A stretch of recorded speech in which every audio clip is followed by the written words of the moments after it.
Hey,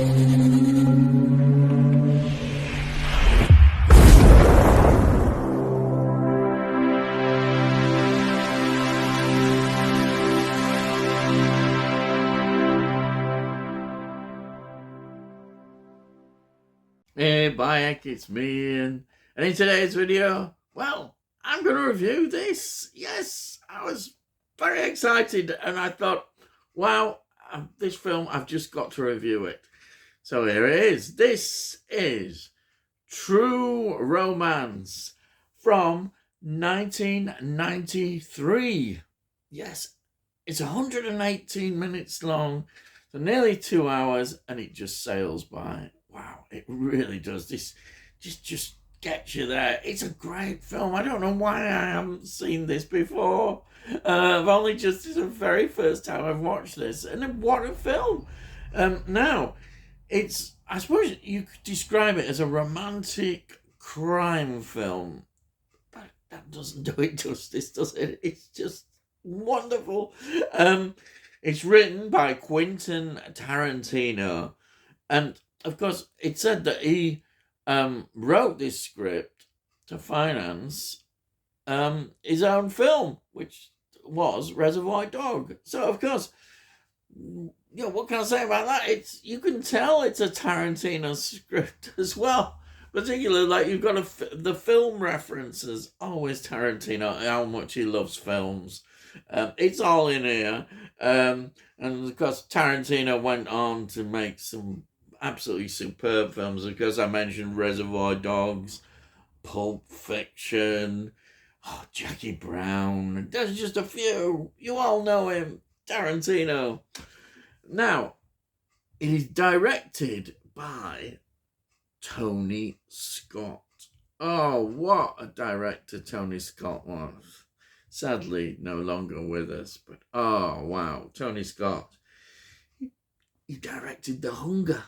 The Hunger 1983, which I absolutely love. I think people ought to talk about that film a lot more. The Hunger is so good. Absolutely love it. And then, of course, the film that everybody does talk about is Top Gun 1986. Beverly Hills Cop 2 1987. Revenge 1990. Days of Thunder 1990. Crimson Tide 1995. Enemy of the State 1998. Man on Fire 2004. Wow, I love Man on Fire. Then Deja Vu 2006. And his last film was Unstoppable 2010.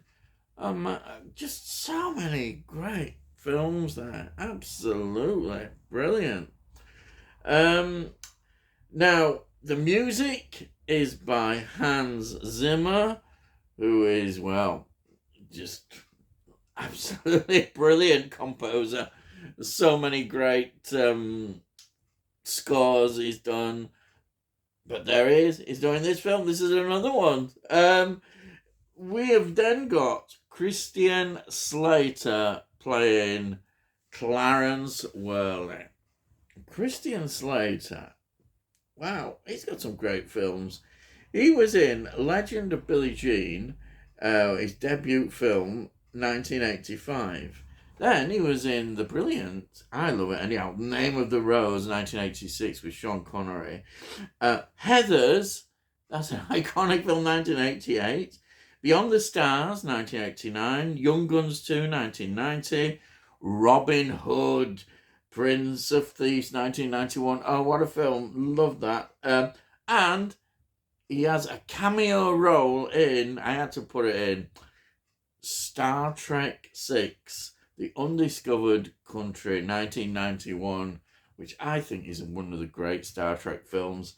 He was a big fan, and he got a cameo role in there. Then we've got Untamed Art, 1993, Broken Arrow, 1996, Windtakers, 2002, The River Murders, 2011, Nymphomaniac, 2013, which is a well thought of film by Lars von Trier. By heck, I said that right, didn't I? Lars von Trier film. So, hey, yeah, there we are. It was in Freelance 2023 and Blink Twice 2024, which I've got and came out here on physical media right beginning of this year in January 2025. So there you are. A great film, Blink Twice.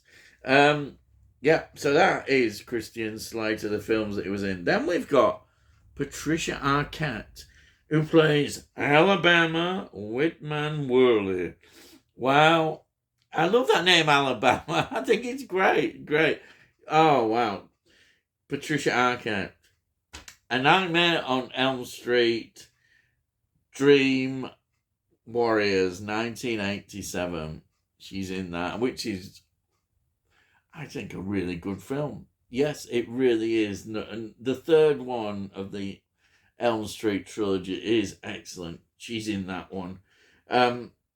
She was in The Indian Runner, 1991. She was in Ed Wood, Notorious Ed Wood, 1994. She was in Lost Highway, 1997.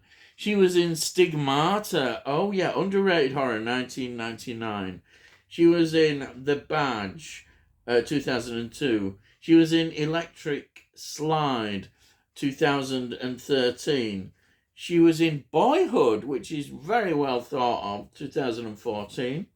She was in Toy Story 4 as a voice contributor in Toy Story 4. And Gonzo Girl 2023 was the film she debuted as a director and producer. Yeah, amazing. Some great stuff there. Then we've got Dennis Hopper, who plays Clifford Worley.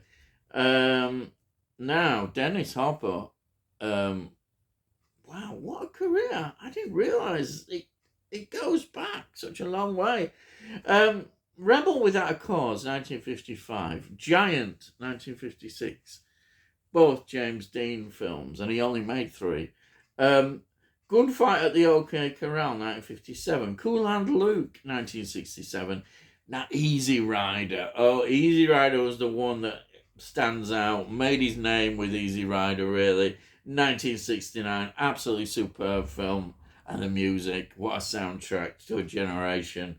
It was in True Grit, 1969 as well. Apocalypse Now, of course, 1979. The Osterman Weekend, 1983. Rumblefish, 1983. The Texas Chainsaw Massacre 2, 1986. And he's very good and menacing in that. Blue Velvet, 1986. What a bit of a weird one there. That's a Lynch film. Excellent. Then Waterworld, 1993. Land of the Dead, 2005. And then Elegy, 2008.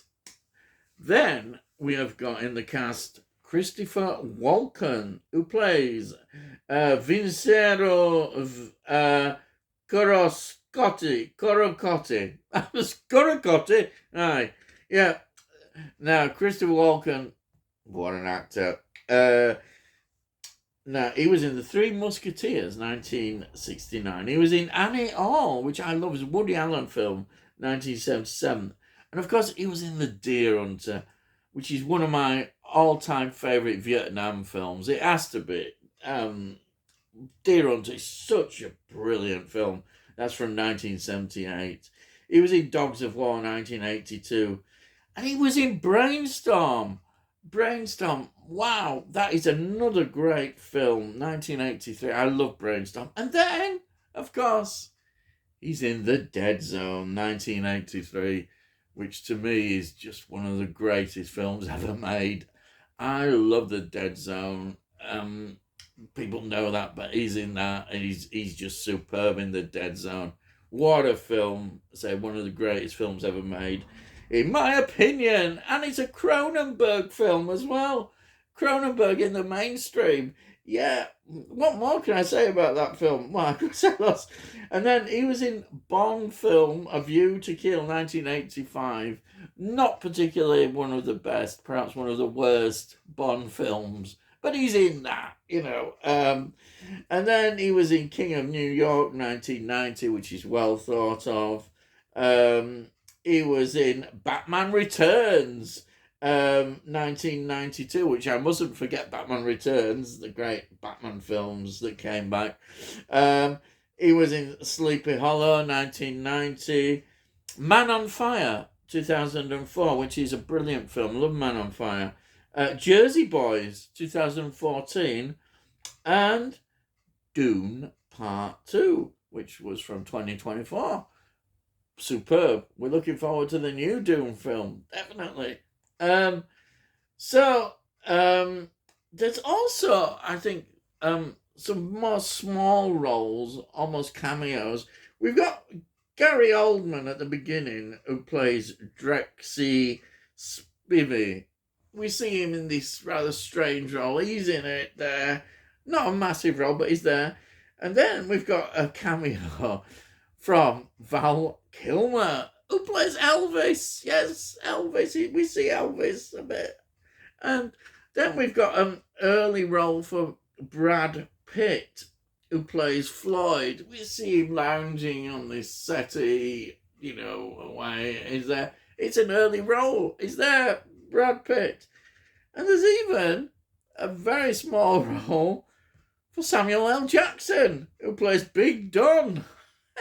This film gets better, doesn't it? It just the more you go deep diving into this film, the more you think this film's got it all, and it has. It has. It really has. And I couldn't help but just love this film. It is so good. And really, this film is these two wonderful characters that you really get into, and they find themselves in a situation by accident. Yes, by accident, where they have got this suitcase which they didn't realise was full of drugs, and a lot of drugs, and it's going to be worth a hell of a lot of money. And these people are not going to be messing about. They want these drugs back. And wow, this film. And of course, they think, well, we could perhaps sell these drugs and make some money and sell some. So you've got this wonderful story, and the relationship between these two characters, which is just brilliant. And this film just keeps you totally engaged as they go on their journey, and you're wondering, where is it going to go? How is it going to end even? Is it going to be a good ending or bad ending? I'm not going to say. There was actually a choice of endings, but yeah, I'm glad they picked the one they did, actually. Yes. But this film is totally engaging. I loved it. I don't know what, it's one of the things, why haven't I seen this film before? There's so many like that. It's surprising, actually. There's so many. I love films, and this one, well, I totally recommend it if you haven't seen it, but most of you probably have seen it and think, by heck, he's a bit slow. You haven't seen that. But yeah, I really think this is a good film. I mean, it's 1993 as well, so it's getting on a bit now. A great film of the 90s, and I've got it in 4K as well. I don't get that many 4Ks, but this came up at half price, and I thought, hey, I'm going to take this. I've got to have it, and I'm so pleased I did. I'm so pleased I got this. It's an Arrow release as well. Some great extras, fantastic extras on here. Wow, what can I say? And it looks great as well. The 4K does it. I was just wow, blown away. So the film deserves the 4K, definitely. And I'm so glad it's in my collection. And Yeah, wow, what a film. It just makes you excited again about films. You just want to say, yes, yes, yes. And I'm thinking, why on earth didn't I see this before? But I have now, so hey, yes, yes. And that's it. I thought I'd just share my views, excitement about this film. Yes, that's it. So, if you're new to my channel, hey, why not? Please subscribe. And then you can see all the playlists that I've done of all different film reviews, TV shows, sometimes a bit of music. It's all there in the playlist. Hopefully you might enjoy them. And if you do enjoy this particular video, please give the video a like. If you give this video a like, it gets it onto YouTube. Well, and then other people might enjoy it. It's good for my channel. And if you have any comments, please put some comments down. I love to read your comments and I'll always reply to them. So that's it. Yes. So all I've got to say is, I'll see thee again.